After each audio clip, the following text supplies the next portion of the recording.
folks, and welcome back to the RV Chats.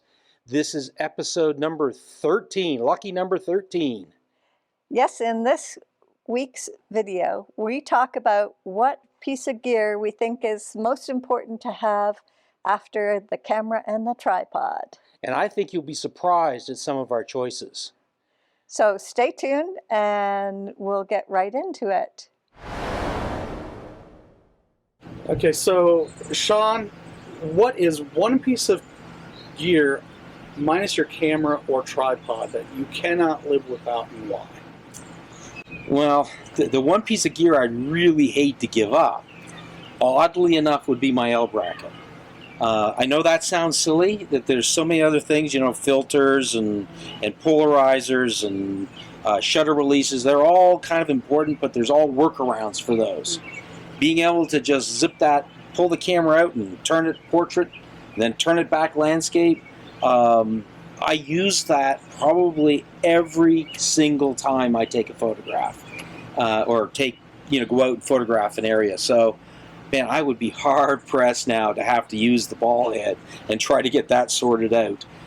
The other thing too is I shoot a lot of panoramas, and just being able to set the panorama up on the L bracket and then be able to check it, landscape, check it back, portrait, and making sure everything's nice and even across the horizon is, it just makes that so much easier, and I use it so much. So as funny as it seems, I really would not want to give up my L bracket, assuming I had my camera and tripod. Yeah, the tripod would be like the next thing that I would not want to give up. Yeah. So what I'd really be interested in what Shelley would be willing or not willing to give up, because she's the newest photographer of the group, and there's a lot of new gear for her, and learning how to all use those pieces. But what piece would you fight to hang on to? Well, I love the L bracket. That was a game changer for me. But probably my ball head, because the ball head that I had serious issues with. This thing you put it on there and it would just drop. It would not lock down to save my life, and that thing has just been fantastic. I don't think I'd ever get that. I love it. It's great. Yeah. A working tripod and head is everything when you're shooting landscape photography. Definitely, yeah. Okay, Craig, you started this. What would you not give up? Everybody stole my ideas. Okay? Let me clarify this. They took them and used them as their own. It's okay. You can have the same one as somebody else. I know. What piece of gear, other than my camera and my tripod, and an L bracket, and an L bracket, and a working ball head. See, now we're expanding it. Yeah, see, because the one piece of gear that when I bought it did change the game was the L bracket. Yeah. And if my camera doesn't have my L bracket on, I'm lost now. So that's fundamentally, after the tripod and the camera, is the most important piece of gear I carry, because it's always on my camera body. Yeah. And without it, you can do things, but it's so much easier. And the cool thing is, it's not that expensive to get a good, decent L bracket. A lot of manufacturers make them specifically for different models, which that's probably the better way to go than the universal ones, but I've seen really good universal ones too. Yeah. But if I had to exclude that, what would be the next? It would be my wireless remote trigger.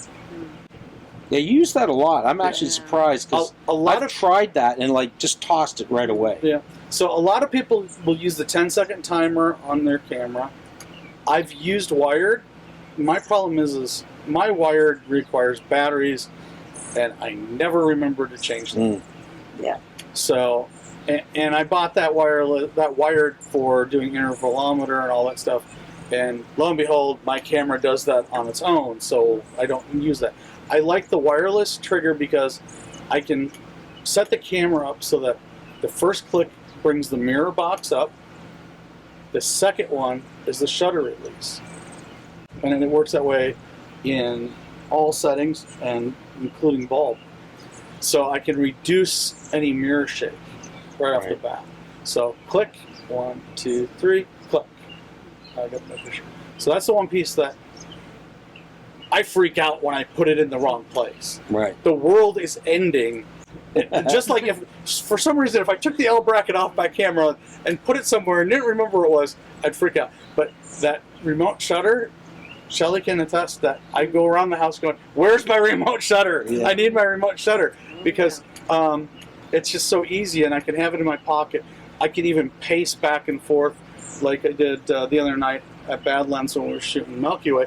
It got a little cool. I was in shorts, like Yeah. the Minnesotan that I Yeah. was born into. I was in shorts, a t-shirt, and I did throw on a fleece, but I was pacing back and forth to keep the legs warm. So I just pace back and forth, go click, click, and then see the picture come up, do it again, and I keep pacing. And I didn't have to be right there on the edge because Badlands doesn't have lights, just like the Grand Canyon. Don't leave a comment asking when they turn the lights on at these places, because they don't. They're natural parks, national parks. There's no guardrails. There's no lights. So if you're going to pace next to a drop-off, it's not very wise. Yeah. I would have argued, up until last night, I would have argued with you that the wired remote or the wired release is so much simpler, and because it never breaks.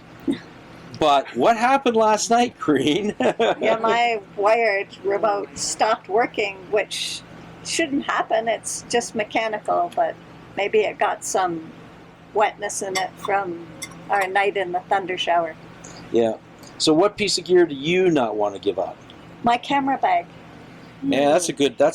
I have a Good one. Mind Shift Rotation 180. We're not sponsored by them. It could be, though. Yeah, Yeah. it could be.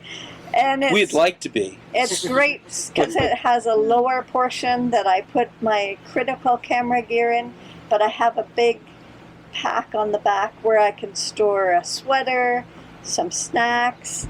It's got an outside water bottle holder, and Yeah. it puts my tripod right in the center of my back rather than making me off center. Yeah. And I think also one of the things that is important, you probably knows Corinne and I are kind of short people, and finding a backpack, a camera backpack that has sort of the hiking mobility part of it and fits us so well is hard to find. And when you do find one, and you really don't want to give it up. We sure hope you enjoyed that episode. If you did, give us a thumbs up, and don't forget to subscribe. Down there. And as always, we really appreciate the hard work that Craig Neeson has done on putting these together, and we sure hope you'll go over and have a look at his channel. And next week, episode number 14. We'll be on Craig's channel, so hope you'll tune in. Yeah, same day, different channel. And until then, bye for now. Bye for now.